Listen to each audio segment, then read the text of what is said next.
Խանդանյան, նախապատրաստվի Լիլիթ Մինասյանը։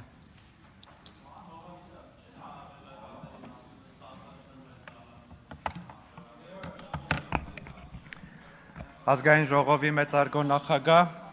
մեծարգո վարչապետ, հարգելի գործընկերներ, սիրելի ժողովուրդ, նախ ուզում եմ ներողություն խնդրել Կենտրոնական Ասիայի պետությունների բարեկամ ժողովուրդներից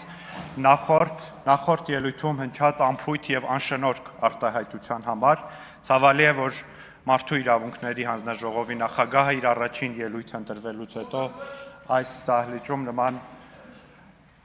Պարոն Խանդանյան, արտահայտությունով է հանդես գալիս, նեոֆաշիզմը այս դահլիճում տեղ չունի։ Նաև ձեզ հորդորում եմ Տիկին Գալստյան շարունակել այդ քաղաքական անգրագիտությունը տարածել, ասելով, որ մենք ընտրողների 29%-ն ենք ստացել, ձայների 29%-ն ենք ստացել, եթե նույն տրամաբանությամբ շարժվեք, ձեր ֆրակցիան ուղղակի անցողիկ շեմը չէր հաղթահարի եւ ազգային ժողովի դահլիճում այսօր միայն քաղաքացիական պայմանագիր խմբակցությունը ներկա կլիներ։ Քաղաքական պատասխանատվություն թողեցին գնացին էլի։ Քաղաքական պատասխանատվության մասին են խոսում։ Ու չեն ֆիքսել, որ 2018 թվականից հետո քաղաքական պատասխանատվության ենթարկողը ժողովուրդն է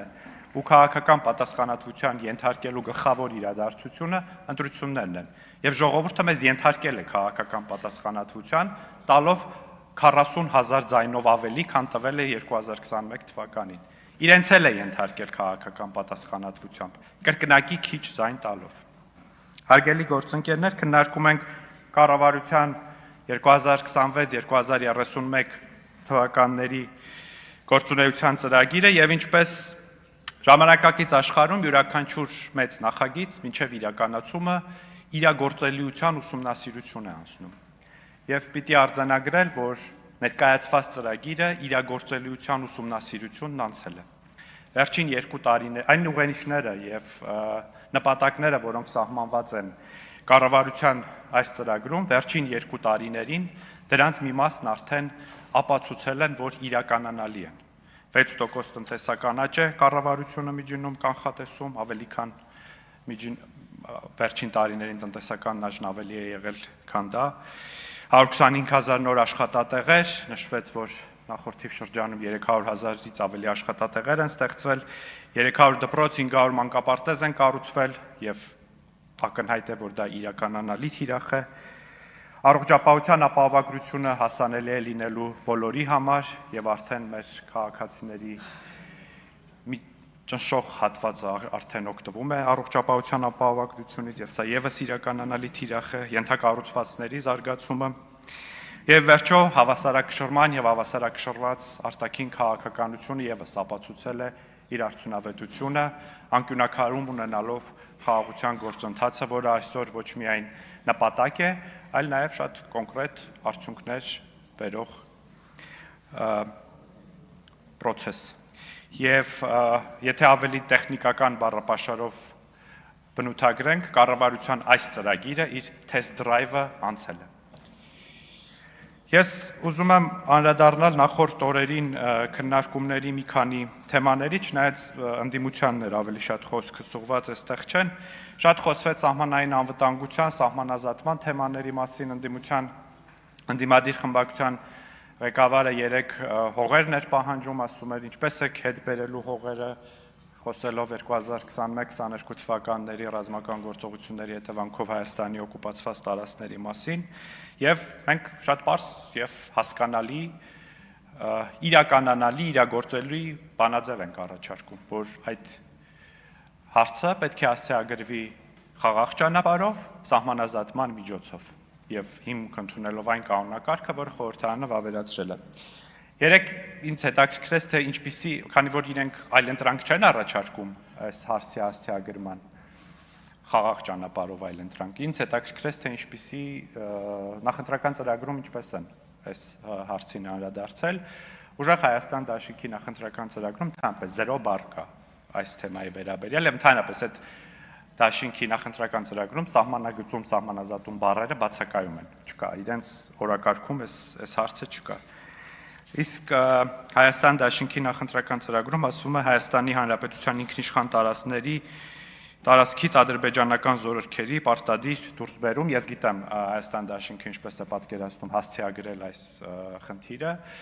միջազգային հարթակներում պետք է աղաղակի եւ թմբկահարի այս հարցի վերաբերյալ եւ համոզվի, որ մի շարք խորհրդարաններ ընդունեն բանաձևեր այդ հարցի կապակցությամբ, պատկերացումը ենթադրում եմ սա է։ Անկլավների մասին։ Խոսում են անկլավներից եւ մեկը չի ասում, բա Արցվաշենը երբ եք հետ բերելու։ Արցվաշենի մասին լռում են եւ մի անգամ մի քանի օր առաջ կարծեմ Հայաստան դաշինքից էր ասեց Արցվաշենը օգտագործում եք ձեզ համար վահան, որպեսզի ձեր փաստարկները ուժեղացնեք։ Ես գոհ եմ, որ չեն ասում Արցվաշենը ձեզ համար ռազմավարական խորություն է։ Եվ հետաքրքիր է, որ ընդդիմությունը չի խոսում անկլավների թեմայից, Տավուշի մարզի անկլավներից։ Եվ ես ունեմ մի վարկած, թե ինչու ընդդիմությունը չի խոսում սրանից, իրենք թող կան պատասխանեն, արդյոք իմ վարկածը ճիշտ է, թե ոչ։ Ես ուսումնասիրել եմ եւ պարզվում է, որ վարչատարածքային բաժանման մասին օրենքից 2006 թվականին դուրս է մնացել Սոֆուլու բնակավայրի անվանումը եւ 2016 թվականին դուրս է մնացել Ասկիպարա բնակավայրի անվանումը։ Արդյոք սա Ալիևյան պահանջ էր Ռոբերտ Քոչարյանին եւ Սերժ Սարգսյանին։ Թող կան պատասխանեն։ Մի երկու շաբաթ ընդդիմությունը ընկել եւ ման էր գալիս 57 քառակուսի կիլոմետր։ Փնտրում չէր գտնում, ասում են ինչպես է Գրանադայի փաստաթղթում գրված 29800 քառակուսի կիլոմետր, հետո ասում է 29743 կիլոմետր։ Սա ընդդիմության համար իր ուժգնությամբ հավակնում էր դառնալ ոսկեպարի եկեղեցու թեմայի նման մի թեմա, որ պետք է այստեղից ասեին, որ հեսա հանձնում են ոսկեպարի եկեղեցին եւ վերջում արդյունքում տեսանք ինչ եղավ։ Եվ հետո փաստորեն գտան 57 քառակուսի կիլոմետրը, թե որտեղ են կորցրել, երբ իմ գործընկերները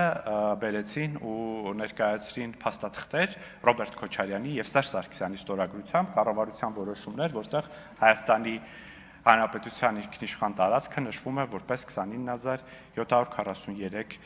քառակուսի կիլոմետր։ Պարոն վարչապետ, նաև ուզում եմ անդրադառնալ երեկվա ձեր առաջարկի ֆեյքերի վերաբերյալ օրենք ընդունելու մասին։ Շատ լավ գաղափար է, նաև այդտեղ, քանի որ կառավարությունը քննարկում է տարիքային սահմանափակման հարցը հաշվի առնելով, որ անչափահասների սահմանափակել անչափահասների սոցիալական ցանցերից օգտվելու հնարավորությունը, դա իսկապես կարող է օգտակար լինի, բայց վախենամ, որ այդ օրենքի արդյունավետությունը մյուս կողմից այնքան էլ բարձր չլինի, որովհետև հատկապես նախընտրական շրջանում հետազոտողները, հետաքննական նյութեր հրապարակվեցին, նաև միջազգային հետաքննական նյութեր, որտեղ պարզ դարձավ, որ ֆեյքերի ծառայություններից կամ ֆեյքերի գործարանների ծառայություններից, որոնց ամենաշատը օգտվում է ընդդիմությունը, դրանք վարում են Հայաստանի Հանրապետության տարածքից դուրս։ Ուստի գուցե օգտակար չլինի այդ օրենքը իրենց մասով, որովհետև դրա իրավազորությունը բնականաբար տարածվելու է Հայաստանի Հանրապետության տարածքի վրա։ Եվ քանի որ ունեմ ժամանակ, եւ ուրեմն մենք ընդդիմությանը ասում ենք դուք նախընտրական շրջանում համաձայն իրավապահ մարմինների տարածած հաղորդագրությունների ընտրակաշարք եք բաժանել։ Ասում եք, որ դուք օտաշահեր եք սպասարկում։ Ասում ենք, որ Հայաստանի նկատմամբ տնտեսական սահմանափակումները նաև ձեր հորդորների արդյունքում է լինում։ Ոչ մի այս մտքերից որևէ բանին ձեն չեն հանում, լուր լսում են։ Հենց ասում ես Կտրիչ Ներսիսյան, ընդդիմությունը ալիքվում է, ջղայնանում է եւ թողնում հեռանում է, եւ այստեղ բնական հարց է առաջանում, արդյոք Կտրիչ Ներսիսյանն է ընդդիմության իրական առաջնորդը, կամ արդյոք այս բոլոր հանգամանքների հավաքական կերպարը կամ դրանց միավորման կետը Կտրիչ Ներսիսյանն է։